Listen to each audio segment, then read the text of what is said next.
ఆఫ్ఘనిస్తాన్తో జరిగిన టీ20 సిరీస్ని భారత్ 3-0తో కైవసం చేసుకుని చాలా రోజులైంది. అయినప్పటికీ ఈ సిరీస్పై అనేక వివాదాలు, విమర్శలు కొనసాగుతూనే ఉన్నాయి.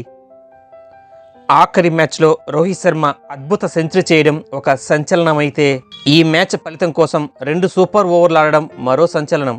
మొదటి సూపర్ ఓవర్లలో ఆఖరి బంతిలో నాన్ స్ట్రైకర్ ఎండ్లో ఉన్న రోహిత్ శర్మ ఉన్నట్టుండి పెవిలియన్ వైపు వెళ్ళిపోయాడు. అతడు రిటైర్డ్ అవుట్గా వెనుదిరిగినట్టు అందరూ భావించారు. రెండో సూపర్ ఓవర్లో రోహిత్ శర్మ మళ్ళీ బ్యాటింగ్కు దిగాడు. ఒకసారి రిటైర్డ్ అవుట్గా వెనుదిరిగిన బ్యాట్స్మెన్ మళ్ళీ బ్యాటింగ్కి రావచ్చా అన్నది ఇప్పుడు అత్యంత ఆసక్తి రేపుతున్న విషయం. ఇంతకీ మొదటి సూపర్ ఓవర్లలో రోహిత్ శర్మ రిటైర్డ్ హార్ట్గా వెళ్ళాడా లేక రిటైర్డ్ అవుట్గా వెళ్ళాడా అన్నది తెలియాల్సి ఉంది.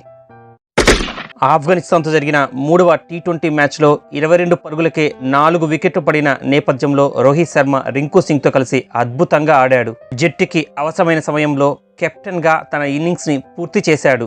రోహిత్ శర్మకు కూడా ఈ మ్యాచ్ అత్యంత కీలకం. ఎందుకంటే గత 3 సంవత్సరాలుగా రోహిత్ శర్మ టీ20లో ఎటువంటి భారీ స్కోరు చేయనేలేదు. టీ20 వరల్డ్ కప్కి ముందు తనను తాను నిరూపించుకోవాల్సిన అవసరం కూడా రోహిత్ శర్మ పైన ఎంతో ఉంది.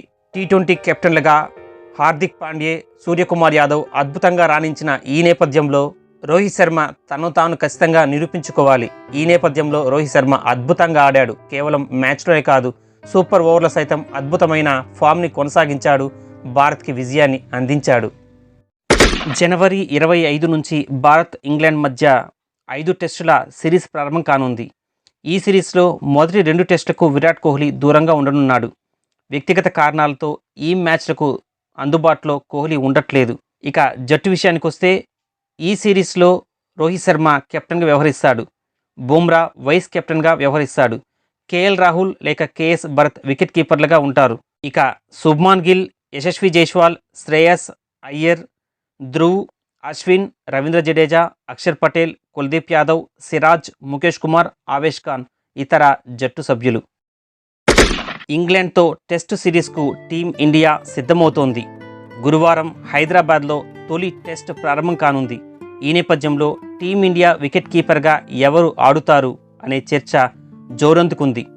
దక్షిణాఫ్రికా పర్యటనతో తొలిసారి టెస్టుల్లో వికెట్ కీపింగ్ చేసిన కేఎల్ రాహుల్ని వికెట్ కీపర్గా కొనసాగిస్తారా? స్వదేశంలో సిరీస్ కాబట్టి మరోసారి కేఎస్ భరత్పై నమ్మకం పెడతారా? యువ వికెట్ కీపర్ ధ్రువ్ జువెల్కి ఛాన్స్ ఇస్తారా అన్నది ఆసక్తి రేపుతోంది. ఎందుకంటే బీసీసీఐ ప్రకటించిన టెస్ట్ జట్టులో ఏకంగా 3 వికెట్ కీపర్లు ఉన్నారు.